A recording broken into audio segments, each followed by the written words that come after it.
CM Pushkar Singh Dhami के कुमाऊं दौरे का दूसरा दिन। चंपावत में कई विकास योजनाओं का करेंगे शिलान्यास और लोकार्पण। बीजेपी पदाधिकारियों के साथ भी करेंगे बैठक।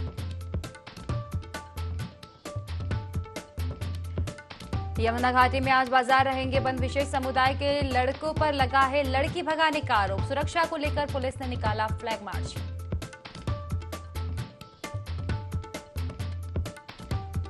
गंगोत्री पहुंचे विधानसभा अध्यक्ष रितु खंडूरी ने स्थानीय ग्रामीण और बीजेपी कार्यकर्ताओं की सुनी समस्याएं। उत्तरकाशी जिले के प्रतिनिधि को धामी कैबिनेट में शामिल करने की रखी मांग।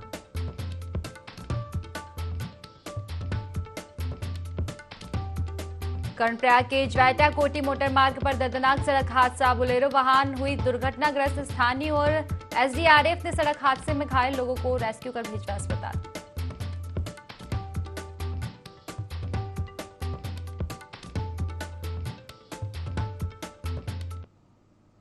नमस्कार, देवभूमि लाइव देख रहे हैं आप। मैं हूं आपके साथ खुशी व्यास। पहले रुक करेंगे बड़ी खबर की ओर। देहरादून से आपको खबर बता दें, वहां सीएम पुष्कर सिंह धामी के कुमाऊं दौरे का आज दूसरा दिन है। चंपावत में कई विकास कार्य का आज शिलान्यास और लोकार्पण करेंगे सीएम पुष्कर सिंह धामी और बीजेपी पदाधिकारियों के साथ बैठक भी करेंगे। तो देखिए, सीएम पुष्कर सिंह धामी कुमाऊं के 2 दिवसीय दौरे पर है। दौरे का आज उनका दूसरा दिन। चंपावत में कई विकास योजनाओं का इस दौरान शिलान्यास और लोकार्पण करेंगे सीएम धामी। बीजेपी पदाधिकारियों के साथ बैठक भी इस दौरान की जाएगी।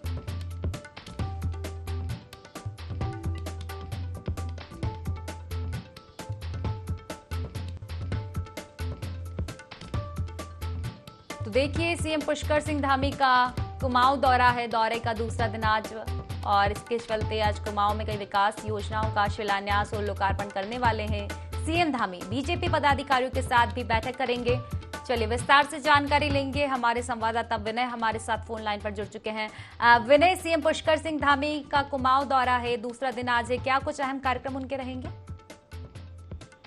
जी बिल्कुल, देखिए आपको बता दें कि आज का जो मुख्यमंत्री पुष्कर सिंह धामी का जो दौरा है कुमाऊं दौरे पर, ये 2 दिन से है लगातार। और आज सीएम धामी जो है चंपावत में कई विकास योजनाओं का शिलान्यास और लोकार्पण भी जो है यहाँ पर करने वाले हैं, जिसके चलते आज करोड़ों की जो सौगात है वो चंपावत को मिलने वाली है। साथ ही साथ आज बीजेपी के पदाधिकारियों के साथ जो है उनकी बैठक भी तय की गई है। उसमें चर्चा की जा सकती है कि किस तरीके से जो है आने वाले लोकसभा चुनाव को देखना है, क्या कुछ तैयारी इसमें करनी है। इन सब चीजों को देखते हुए जो है यहाँ पर ये बैठक भी रखी गई है। जी चलिए, फिलहाल बहुत बहुत शुक्रिया तमाम जानकारी साझा करने के लिए विनय।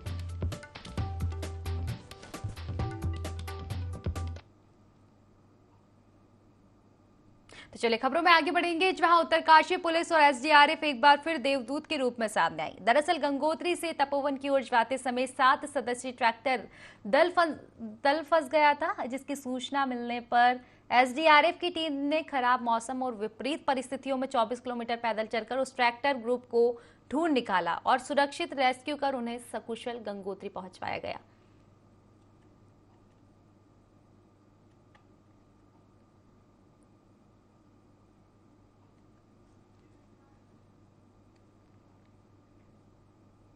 तो पुरौल में नाबालिग लड़की के अपहरण के मामले को लेकर उत्तरकाशी के व्यापारियों ने हनुमान चौक से कलेक्टर कार्यालय तक जन आक्रोश रैली निकाली। पुरौला के बाद उत्तरकाशी में व्यापारियों ने बाजार बंद किया। व्यापारियों का कहना है कि जनपद में बाहर से आए लोगों ने यहां पर अवैध रूप से जगह जगह पर ठेले लगा रखे हैं। आए दिन इनकी संख्या बढ़ती जा रही है।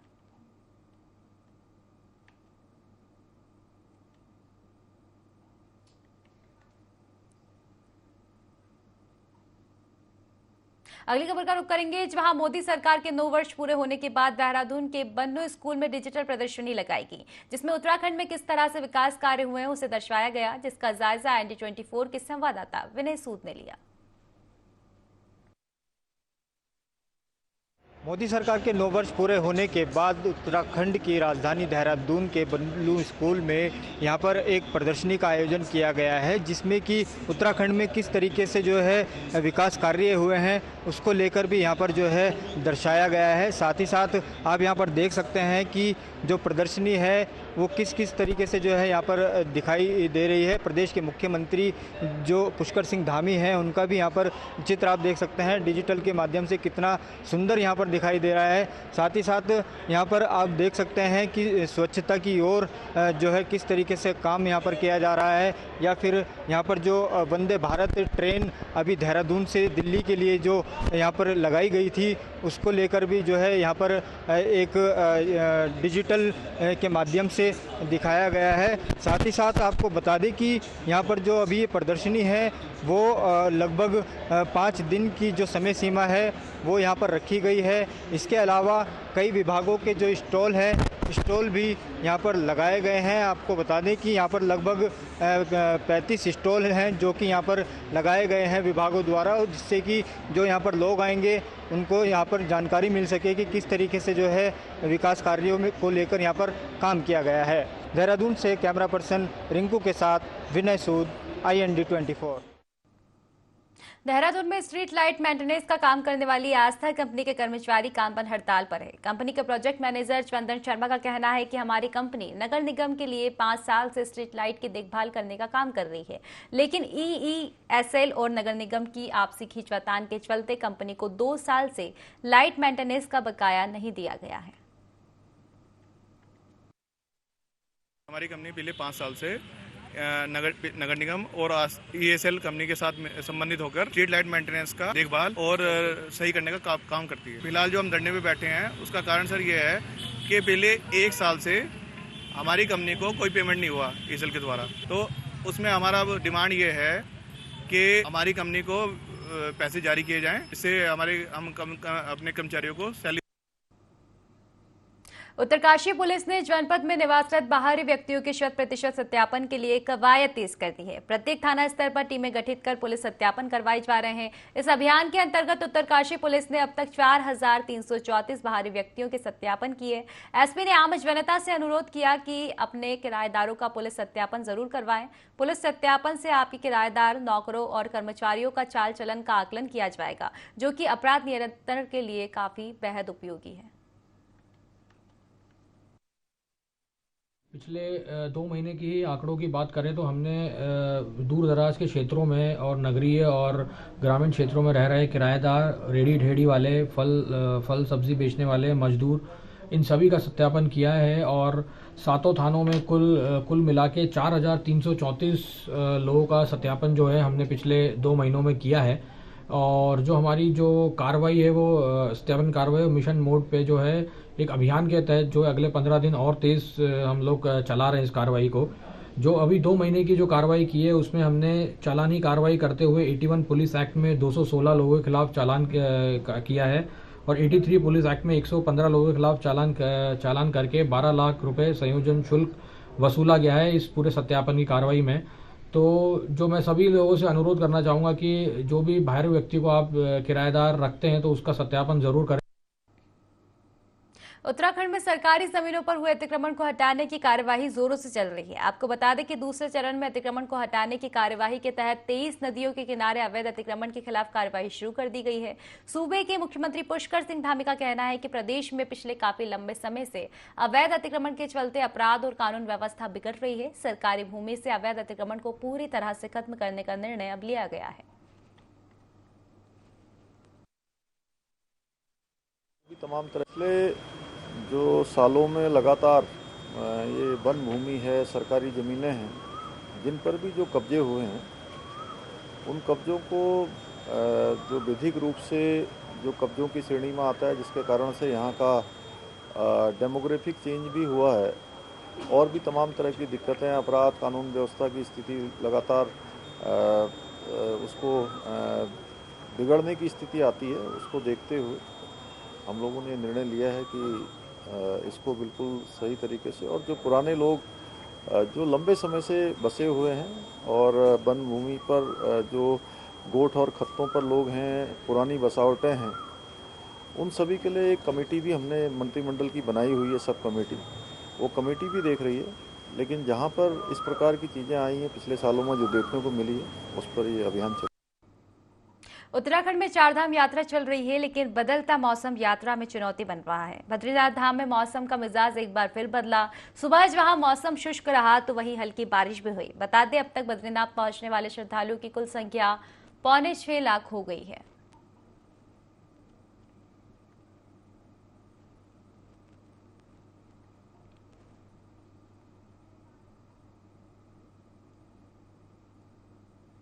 पूर्व सांसद प्रदीप टमटा अपने चंपावत दौरे के दौरान लोहाघाट पहुंचे, जहां उन्होंने विधानसभा क्षेत्र के बाराकोट में कांग्रेस कार्यकर्ताओं के साथ बैठक ली और 2024 लोकसभा चुनाव के लिए जुटने का आह्वान किया। इस दौरान उन्होंने केंद्र सरकार को विभाजनकारी और नफरत भरी सरकार बताया और कहा कि सीएम पुष्कर सिंह धामी ने चंपावत में सिर्फ झूठी घोषणाएं की है। प्रदेश में लाखों युवा बेरोजगार घरों में बैठे हुए हैं, महंगाई चरम पर है, भर्तियों में लगातार घोटाले हुए हैं। वहीं लोकसभा चुनाव में भी सभी सीटें जीतने का दावा किया। साथ ही राहुल गांधी के नेतृत्व में केंद्र में सरकार बनने का दावा भी उन्होंने किया। सीएम धामी का 1 साल का चंपावत का हो, विधानसभा का हो या एज ए मुख्यमंत्री उनका कार्यकाल हो, विधानसभा से चंपावत के लिए भी, राज्य के लिए भी निराशाजनक है और बहुत ही पीड़ाजनक। इन 1 सालों में जब सीएम धामी चुनाव लड़े थे, खुद इन्होंने कहा था कि 20 से 24 हजार सरकारी पद राज्य में खाली पड़े हुए, हम उनको भरेंगे। 1 साल हो चुका, उन पदों को भरने की बहुत दूर की बात है।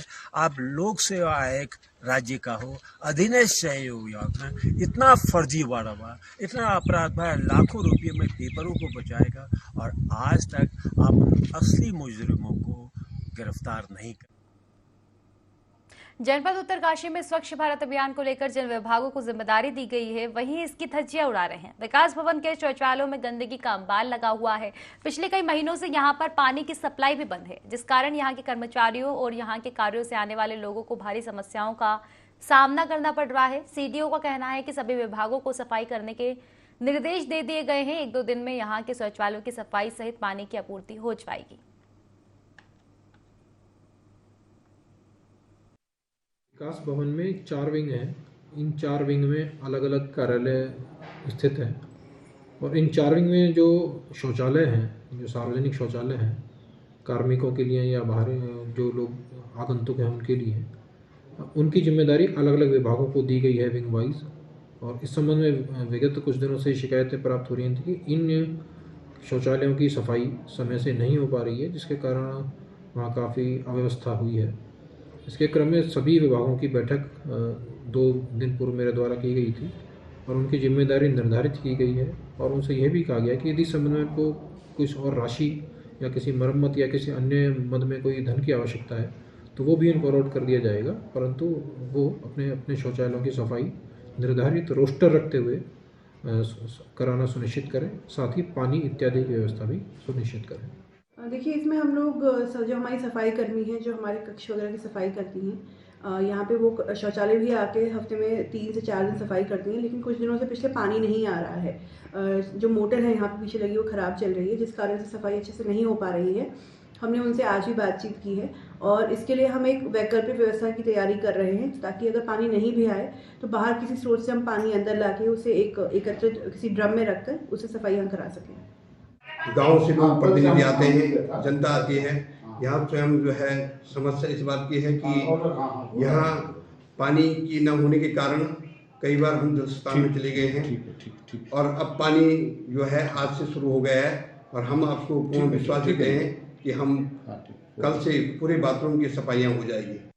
मुख्यमंत्री पुष्कर सिंह धामी की सुरक्षा में तैनात सुरक्षाकर्मी प्रमोद रावत ने सीएम आवास में खुद को गोली मारकर आत्महत्या कर ली। दरअसल एडीजी अभिनव कुमार ने बताया कि मौत के कारणों का पता पीएम रिपोर्ट और फॉरेंसिक जांच के बाद ही लग पाएगा। उन्होंने एक्सीडेंटल डेथ की आशंका जताई है। बता दें कि प्रमोद 2016 से सीएम की सुरक्षा में तैनात था। आसपास जो साथी थे, क्योंकि जनरली दिन में ज़्यादातर उसके साथी भी अलग अलग ड्यूटीज़ पे थे, तो अभी उनसे भी पता कर रहे हैं कि मेरे ख्याल से क्योंकि शायद बहुत इसका कोई हल्ला नहीं मचा था, ये सिंगल शॉट था, तो जैसा कि देखने से लग रहा है। और मांगा भी 16 तारीख से ही छुट्टी इसने, ठीक है। उनके घर में इस महीने के आखिरी में भागवत जागरण का कार्यक्रम था, ये है। कल ही इसका परिवार अपना भेजा है।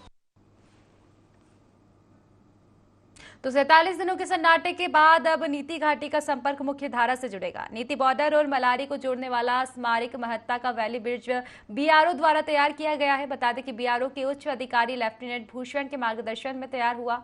47 दिनों के सन्नाटे के बाद अब नीति घाटी में चहल पहल फिर से लौटेगी।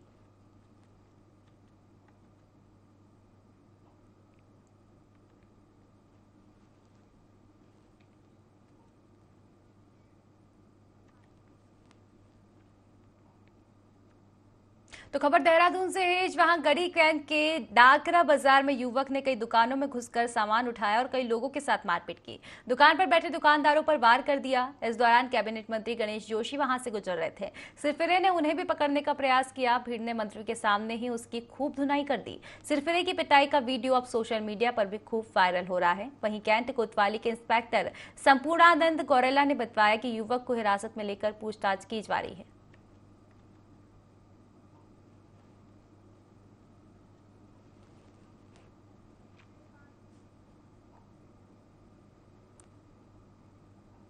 उधम सिंह नगर की पुलभत्ता थाना पुलिस ने बड़ी कार्यवाही करते हुए 2 नशा तस्करों को गिरफ्तार किया है और उनके कब्जे से करीब 15 लाख रुपए कीमत की 1.5 किलो अफीम जो है बरामद की गई है। दरअसल पुलिस ने वाहन चेकिंग के दौरान पूरी कार्यवाही को अंजाम दिया, जिसके बाद आरोपियों के खिलाफ एनडीपीएस एक्ट के तहत मामला दर्ज कर पूछताछ शुरू कर दी गई है।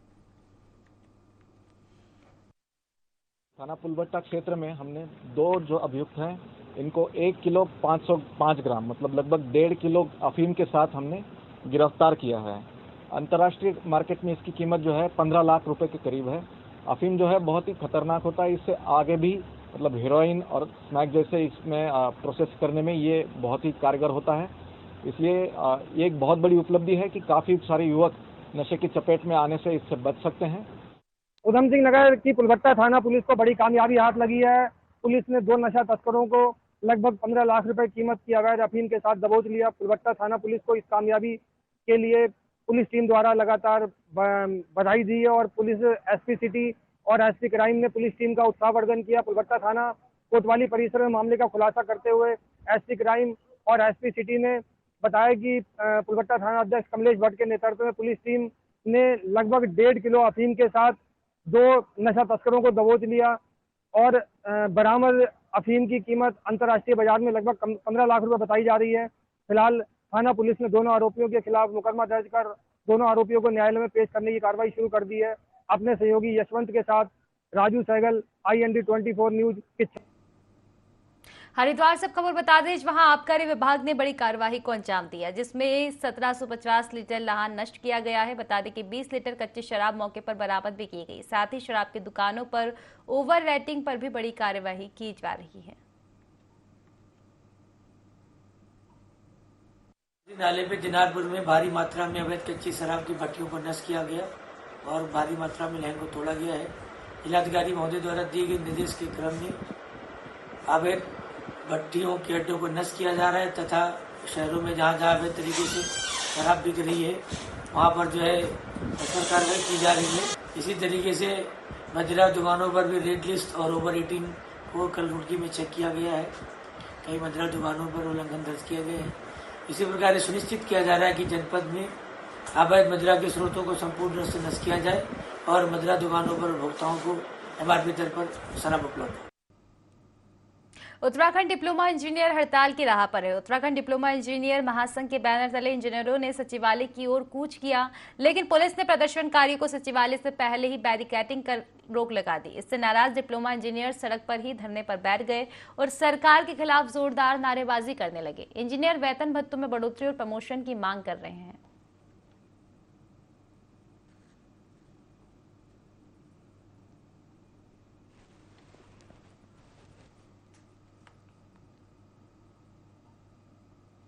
मौसम विभाग ने एक बार फिर पहाड़ी जिलों में बारिश और उच्च हिमालय क्षेत्र में बर्फबारी का अलर्ट जारी किया है, जो जोशीमठ क्षेत्र में सटीक साबित हो रहा है। यहां सुबह से ही झमाझम बारिश हो रही है। वहीं चिनाब वैली, हाथी घोड़ी पालकी, नीलगिरी, स्लीपिंग और लेडी पीक बर्मल ऐसे स्थानों पर हिमपात जारी रहा। वहीं आपको बता दें कि बहरहाल बारिश और बर्फबारी से निचले इलाकों में ठंड लौट आई है।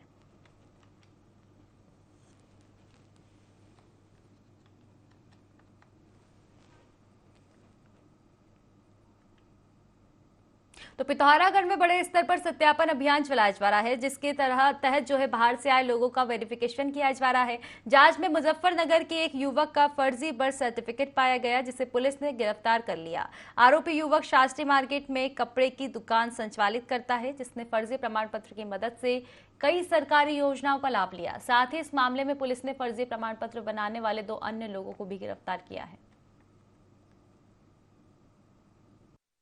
जनपद में जो बृहद स्तर पे सत्यापन अभियान चल रहा है, जिसमें जो भी बाहरी व्यक्ति आए हुए हैं उनका हम लोग वेरिफिकेशन करवा रहे हैं। इसी वेरिफिकेशन की एक्सरसाइज के दौरान एक व्यक्ति है मुजफ्फरनगर का रहने वाला, जो यहाँ पर शास्त्री नगर मार्केट में कपड़े की दुकान चलाता था। उसके पास एक सर्टिफिकेट हमें मिला, जिस सर्टिफिकेट को प्राइमा फेसिस जो था वो जो था अवैध सर्टिफिकेट लग रहा था, जिसकी हम लोगों ने वेरिफिकेशन करवाई, जांच करवाई। तो जांच के उपरांत ये पता चला कि ये जो सर्टिफिकेट है ये फर्जी है। और फिर हम लोगों ने उसमें 420 और 467 IPC की धाराओं में मुकदमा पंजीकृत किया। और जांच के दौरान हमारे पास 2 अन्य लोगों के बारे में पता चला कि ये लोग यहाँ पे जो बाहरी व्यक्ति आ रहे हैं उनके फर्जी सर्टिफिकेट बना रहे हैं, और इस प्रकार के सर्टिफिकेट बना के जो लोकल वेलफेयर स्कीम्स हैं उनका फ़ायदा ये लोग उठाने का उनको मदद कर रहे हैं। आज हमारे द्वारा कार्रवाई करते हुए इन तीनों अभियुक्तों को जो है गिरफ्तार किया गया है, और गिरफ्तार करने के उपरांत आज माननीय न्यायालय में पेश किया जा रहा है। देहरादून के सनातन धर्म इंटर कॉलेज बन्नू रेस कोर्स में 9 वर्ष उत्कर्ष के विकास संस्कृति का महोत्सव और देश की असीम विकास यात्रा का कार्यक्रम रखा गया, जिसमें इंडियन आइडल सीजन 12 के विनर रहे पवनदीप राजन ने अपनी धमाकेदार प्रस्तुति दी। इस दौरान पवनदीप राजवन के गानों पर वहां मौजूद दर्शक झूमने पर मजबूर हो गए। पवनदीप राजवन की झलक देखने के लिए कार्यक्रम में युवाओं की भारी भीड़ भी उमड़ी।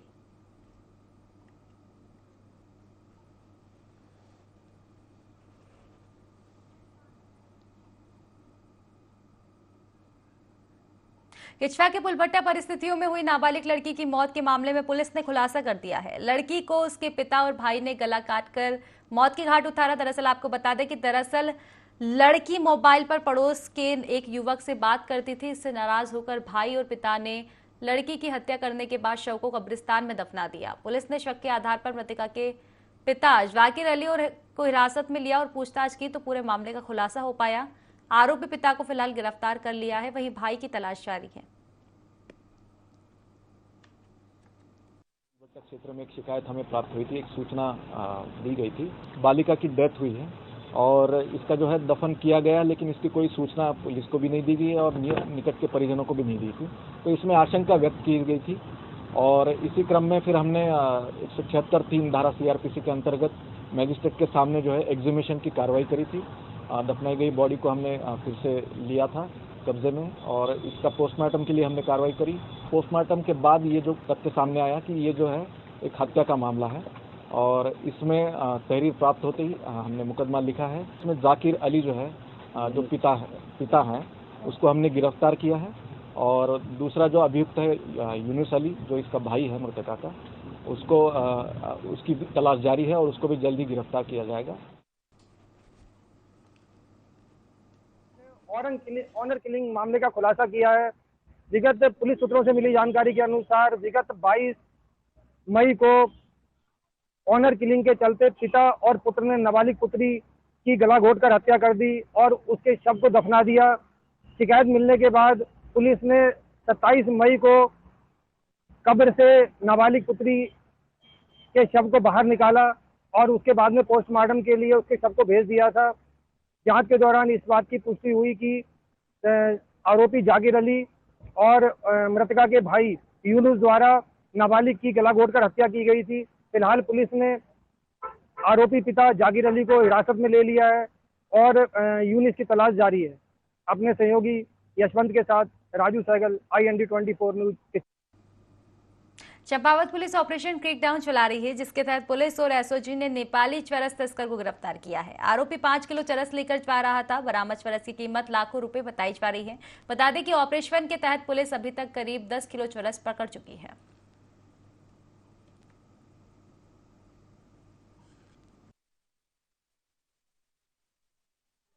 माननीय मुख्यमंत्री जी का ध्येय है कि जनपद और स्टेट को पूरा नशा मुक्त करना है। उसी दिशा में काम करते हुए आज इंडो नेपाल बॉर्डर के पास में ही भारत की तरफ में एक नेपाली नागरिक को 5 किलो चरस के साथ गिरफ्तार।